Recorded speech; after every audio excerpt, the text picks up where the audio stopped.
This festival and concert season will be all about the boots, and Tecovas is your stop before attending your concert. All Tecovas boots are made by hand in a time-honored tradition with timeless styles that are always on trend. And Tecovas has first wear comfort with little to no break-in period. I wear mine every time I go out, especially to a concert. Stop by your local Tecovas store, have a complimentary drink, and shop new styles. If you can't make it to a store, just visit tecovas.com, that's TECOVAS.com, and find your new favorite pair of boots today. There's nothing like snook hook sets at dawn or catching a tarpon in the moonlight. Find your next fishing trip made easy on fishingbooker.com and experience the magic of the Sunshine State or any other destination on your fishing bucket list. Book a blue water adventure in search of sailfish or go snapper fishing with the kids. With over 6,000 captains and trips to choose from, planning your next one just got a whole lot easier. Download the Fishing Booker app on the Google Play or App Store or visit them online at fishingbooker.com to book your trip today. Outdoor adventures won't wait for engine problems. Things like hard starts, rough performance, and lost fuel economy are often caused by fuel gum and varnish buildup. Seafoam can help your engine run better and last longer. Simply pour a can in your gas tank. Hunters and anglers rely on Seafoam to keep their engines running the way it should the entire season. I do. Now pick up a can of Seafoam today at your local auto parts store or visit SeafoamWorks.com to learn more.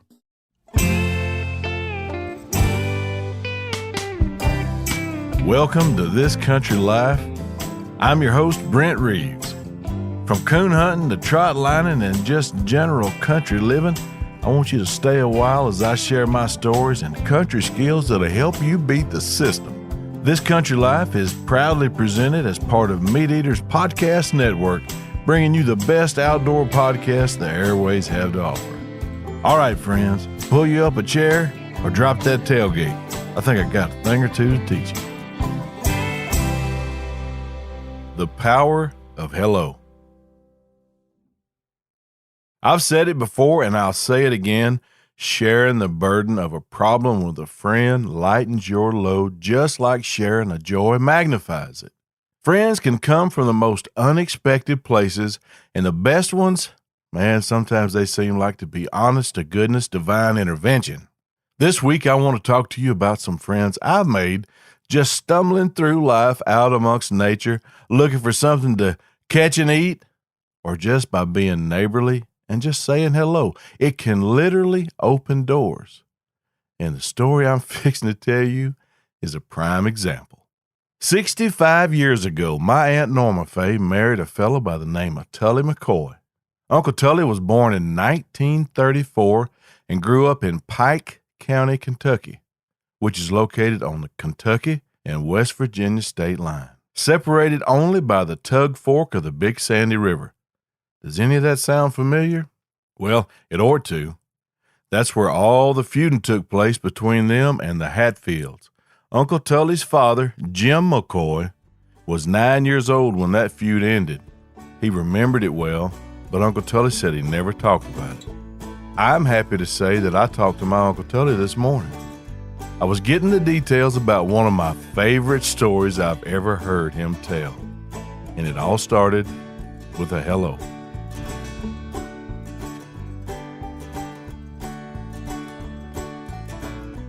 In the late 50s, Uncle Tully found himself married to my Aunt Norma and living in Little Rock selling insurance door to door.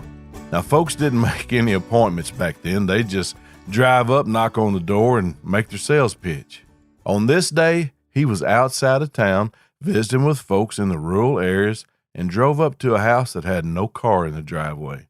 But he could tell that the front door was open and only the screen door was closed. Now, that wasn't uncommon back in that time for a family to have only one vehicle. Not seeing a car at the house didn't necessarily mean that there wasn't anybody at home. It probably meant that the man of the house was gone to work and his wife was there taking care of the home. He knocked on the door and said hello, and heard nothing. He tried again. Hello? He heard a voice in the back of the house say, hello. Uncle Tully said, hello. The voice answered him, come in. So he opened the screen door and stepped inside the living room. He said, "My name's Tully McCoy," and the voice said, "Hello," but no one came out to meet him. He said he was just standing in the living room looking around for the person that kept talking to him. So he said, "What's your name?" And the voice answered back, "Jim Hardy, Jim Hardy, Jim Hardy." My uncle said he didn't know what was going on, but something just didn't seem right. He said, "I'm Tully McCoy, and I'm selling insurance. Would you be interested in?" He said immediately the voice cut him off saying, "Jim Hardy, 4 o'clock. Jim Hardy, 4 o'clock. My uncle said he looked at his watch and thought, well, it ain't nowhere near 4 o'clock. Then he heard a car pulling up outside and watched from inside the house as the family that obviously lived there got out of their car and started walking up on the porch and inside the house, just looking at him. My uncle said he didn't know what to do, but he knew he was standing someplace he ought not to have, and regardless of what Jim Hardy was saying, he wasn't supposed to be there. As the man of the house walked in, my uncle said he couldn't explain fast enough how he came to be standing in that man's living room when that fella started laughing and said, "Someone told you to come in, didn't they?" My uncle said, "Yes, sir, Jim Hardy, but he won't come out where I can see him." The man was doubling over and laughing and grabbed my uncle by the arm and walked him into another room where a big parrot was in a cage saying, "Jim Hardy, 4 o'clock, Jim Hardy, 4 o'clock. Jim Hardy was a character on a cowboy TV show called Tales of Wells Fargo that ran from 1957 to 1962, and you guessed it, it came on at 4 o'clock. Now, the end of this story would have been a whole lot better if I could have said, and the man bought a whole bunch of insurance, but he didn't. But if the parrot hadn't said hello, my uncle would have never had the opportunity to make his pitch. All that we can ask for are the opportunities, and the parrot gave him one. The rest, well, that's all up to us. And that's just how that happened.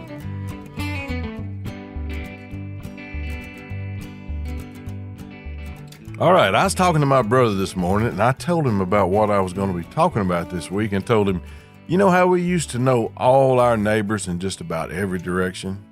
Now, that really didn't encompass a whole lot of folks, because if you drew a mile circle from the house on the farm that we growed up on, you wouldn't have had enough folks to field a football team. But we knew them all. You draw that circle a half a mile from where I live now, and you'd have close to as many folks that were in the town where I went to school. We've lived in this house in this neighborhood for 12 years, and in that time I've known 4 different families, 3 of which represent folks that bought and sold the same house. I know there's been folks who've lived and died within my immediate area that I ain't never met, and I'm ashamed to admit that. How many good folks have I missed making friends with by not making an effort? There's a man that walks daily in our neighborhood getting his exercise and toting a sack to pick up trash. I've seen him in folks' yards snatching up the ever-present Walmart and Dollar General bags that travel around the landscape like redneck tumbleweeds. I happened to be outside one day, and he came walking by, and I spoke to him after years of just giving him a friendly smile or a nod as he walked by. He stopped, and we visited for an hour about everything you could imagine. And when he left, he was toting some frozen bear steaks and a jar of bear grease. A week or so later, he dropped off some homemade bread and some Greek tzatziki sauce he learned how to make when he was stationed in Greece in the Air Force. Good night, nurse, it was good. All of that was made possible by just saying hello. Those 2 syllables with the correct voice inflection are just like a master key that could unlock a whole new world of possibilities. In this world that's dominated by social media, flooded with some of the most antisocial behavior, I think it's time we redirected some effort into socializing face-to-face instead of keyboard to keyboard. There are a few detractors to in-person conversations. One I can think of is the type of person you ask what time it is, and they proceed to give you the history on how the watch was made. Then you got the type that has to get right up on you when they're telling you a story, and their breath is kicking your olfactories like Bruce Lee with his legs set on autopilot. Those folks, they're good for a text. Y'all don't get me wrong now. I'm not kicking social media down the road because I use it in my job. I've also met people through social media that have become like family, and if it hadn't been for it, our paths might not have ever crossed. Who knows? I can say for certain that those relationships 100% did happen because of social media. We just need to balance it more. And really, my idea of a correct balance would be heavy on the social and less on the media. I'd rather talk to someone than text them. A text thread is like a baseball game. It's got no time limit and could theoretically go on forever. A phone call? That's just one adios, my friend, from being over. And I keep going back to the old school social media of men holding court in cafes and feed stores over cups of coffee. The same thing was the fashion when I'd have to go with my grandma to the beauty parlor and sit and listen to them jawing about all the old men that were at the cafe and the feed stores that were talking about all the old ladies at the beauty parlor. Family and friend gatherings are irreplaceable. Folks were more respectful of one another back in the day when saying something ugly in arm's reach of somebody can make your nose bleed. And they may not have respected you, but at least they were a little more careful. I'm as bad as anybody these days. You see more than one person sitting together, and 9 times out of 10, they're all staring at their phone. My wife and I sit in the living room watching TV and our phones, sending funny things back and forth and never saying a word. How in the world did we get here? And where are we going? It's a double-edged sword, but it's more than probable that I wouldn't be here now talking to you if it weren't for social media. I saw a post on a hunting forum about a guy I had never heard of auctioning off hunts in Arkansas to promote an organization that I'd never heard of, and hunting an animal in Arkansas I had never seen in the wild. That was my old buddy Clay and his Arkansas Black Bear Association. I contacted him thinking it would be a good promotion for his cause and good experience for me being a new outdoor videographer, and who wouldn't want to see a bear in the woods? After talking on the phone a couple of times, it only took him a year to take the bait. Our first hunt together was in the sweltering heat wave in southeast Oklahoma. We became friends, and now he's like my little sister. Yeah, I'm just kidding. He's like my big sister. Stop it, Brent. Really, he and his whole family are my family. Not only me, but my family too. Now, I know that ain't some kind of anomaly. That's how folks become friends. They meet, enjoy each other's company, and decide to keep spending the time together. It's just the medium of how those encounters initiate that's different these days. I've got numerous friends that I've met through hunting and fishing, which I think is the base for any relationship. You have to share a common interest, and once that's established, then you learn how that person sees the common denominator that brought you together. If you're willing to see their version of your interest, you might learn that their perspective is better than yours. You just never know. Because of that initial contact of an offer to help and seeking help in return from back in 2012, let's fast forward an incredible journey filled with focused hard work, determination, and adventure to April of 2023. Clay Newcomb and I were sitting in Bozeman, Montana, in the Meat Eater studio, fixing to record a podcast with Steve Rinella and all the other hosts of all the Meat Eater podcasts. It was a pretty surreal moment, and I looked at my friend sitting across the table from me, and I said, "This is a long way from that old bear bait in Oklahoma, ain't it, Claybo?" It sure was.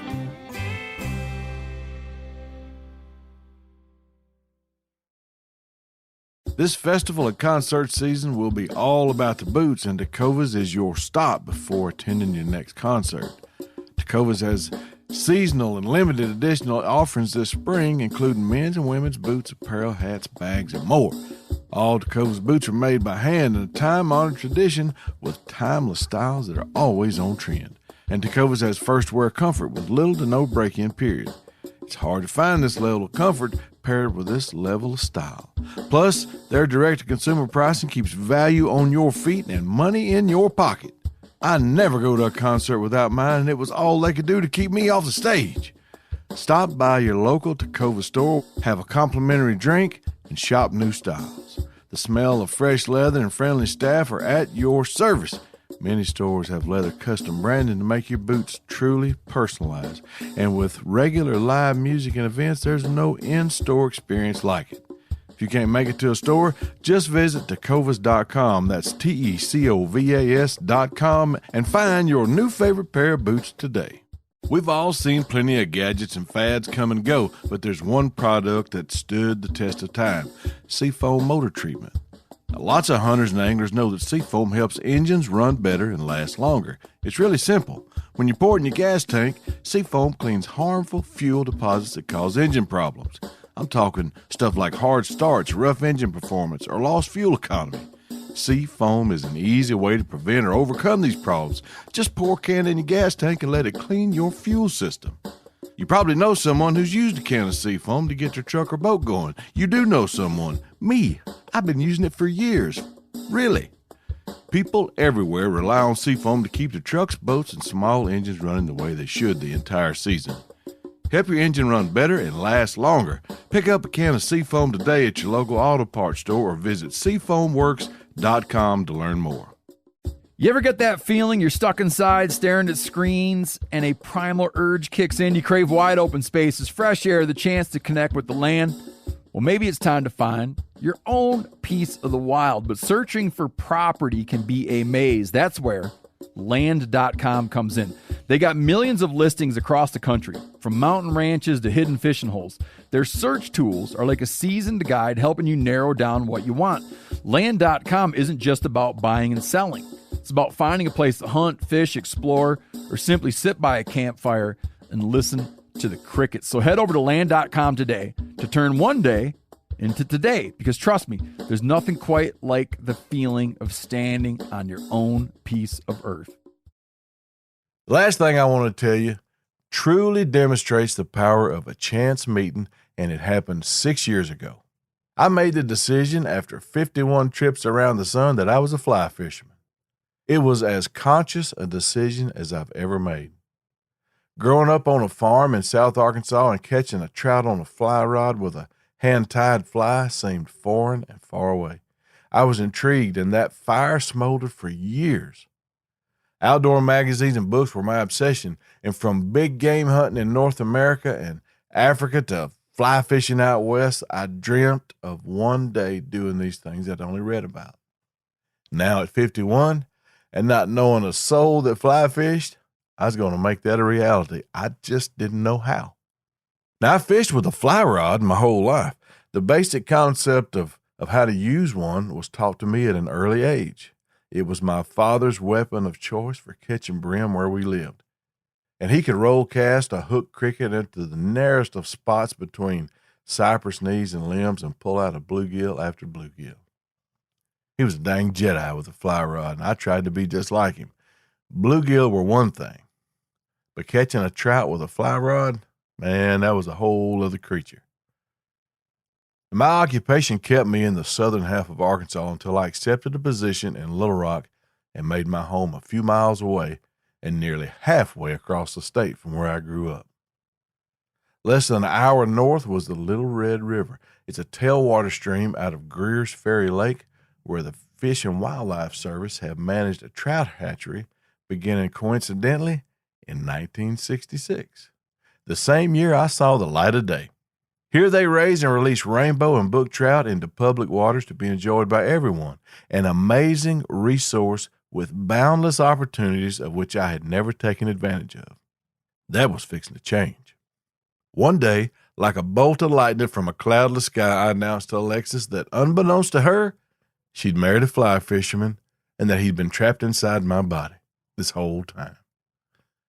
I don't remember her looking surprised or even looking up from what she was doing.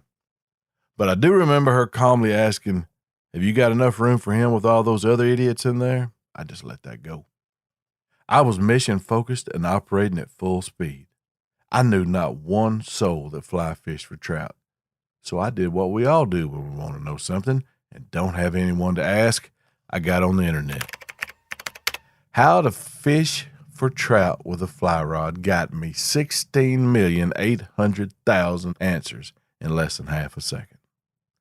I don't know that I didn't watch them all. I spent hours and hours watching them. I ordered books. I bent the ears of men who worked at a local fly shop in Little Rock, trying to absorb everything I could to do it by myself, all before I ever left my house to go fishing.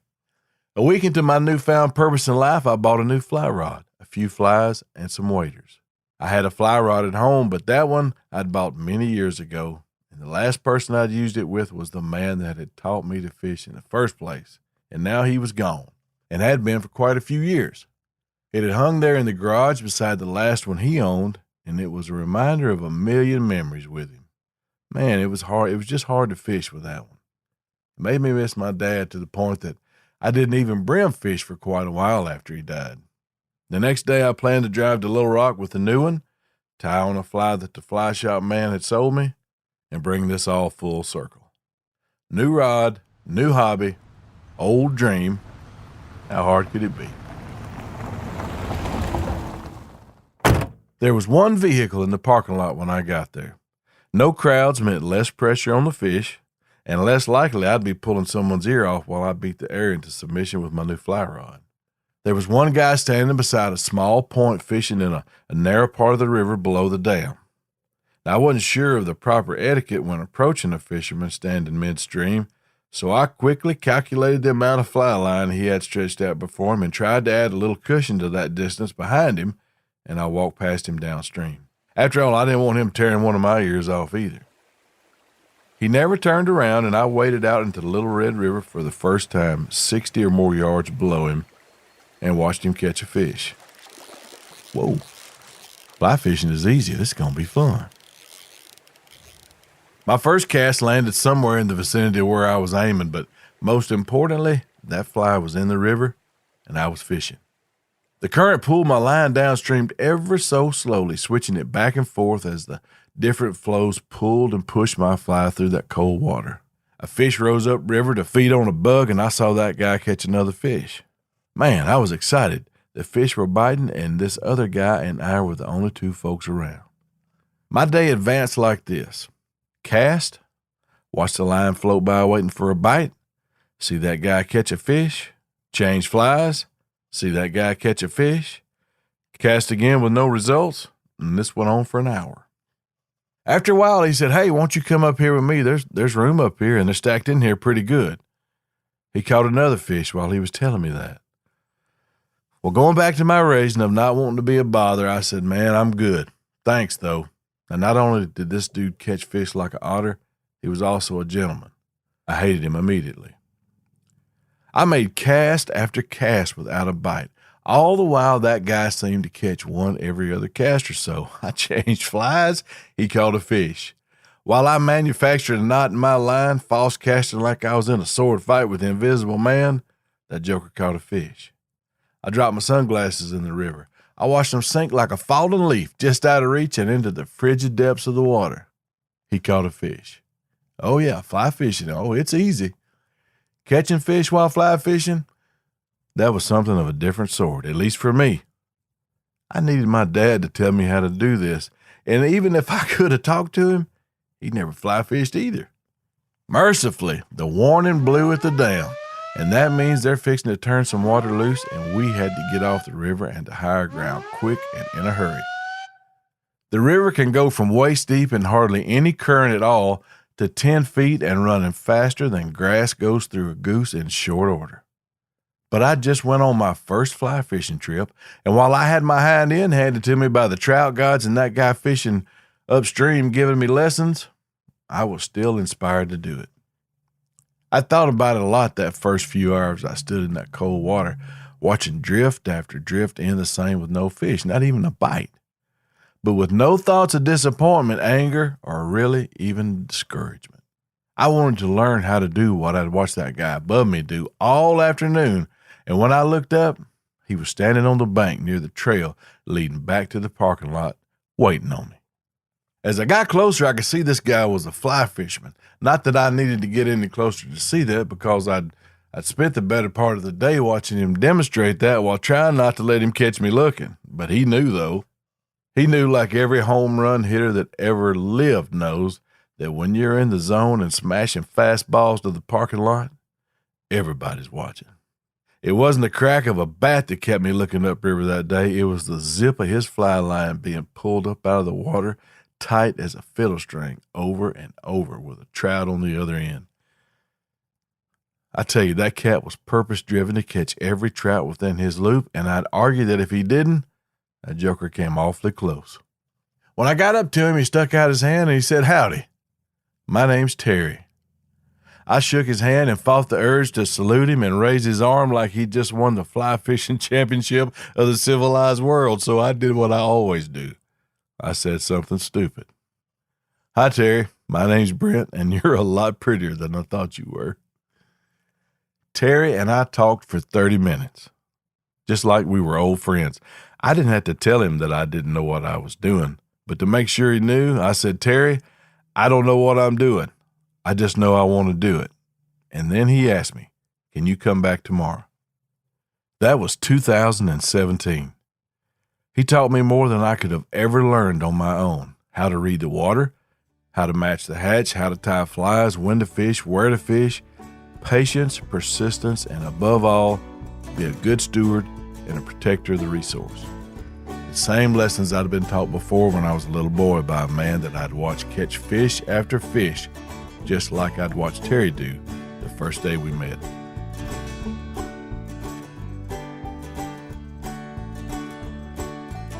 A couple years ago, my wife and I were on our way back from Texas, and after a long period of silence and just riding, I began to tell her how random I thought it was that Terry and I had met that day. Now, I could have gone anywhere. I had never been fly fishing before, and there were closer places to my house and miles of trout water in Arkansas on different rivers, but I went there, to that spot where he was, and it was just the two of us. After a minute or two, she looked at me and said, "You don't see it, do you?" "See what?" "The connection with you and Terry. It's your dad. It's got nothing to do with fly fishing, Brent, and all to do with him helping you. He wasn't teaching you how to fish. He was teaching you how to miss your dad and be happy by doing something that all three of you love to do. Catch fish with a fly rod." And there it was, staring me right in the face. I believe in my heart that my journey to that spot on the Little Red River started the day my father left this earth. And I got there exactly when I was supposed to, and it all started with Terry Garner's hello. Oh yeah, he ain't from Arkansas. He just happened to be there fishing that day.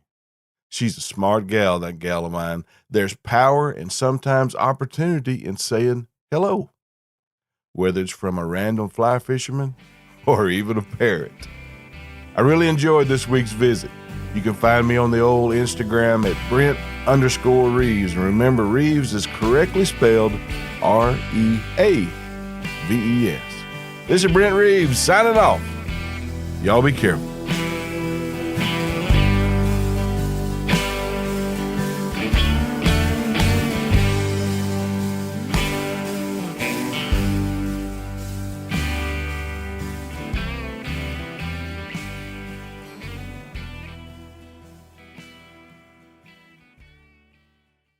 This festival and concert season will be all about the boots, and Tecovas is your stop before attending your concert. All Tecovas boots are made by hand in a time-honored tradition with timeless styles that are always on trend. And Tecovas has first wear comfort with little to no break-in period. I wear mine every time I go out, especially to a concert. Stop by your local Tecovas store, have a complimentary drink, and shop new styles. If you can't make it to a store, just visit Tecovas.com, that's Tecovas.com, and find your new favorite pair of boots today. Outdoor adventures won't wait for engine problems. Things like hard starts, rough performance, and lost fuel economy are often caused by fuel gum and varnish buildup. Seafoam can help your engine run better and last longer. Simply pour a can in your gas tank. Hunters and anglers rely on Seafoam to keep their engines running the way it should the entire season. I do. Now pick up a can of Seafoam today at your local auto parts store or visit SeafoamWorks.com to learn more.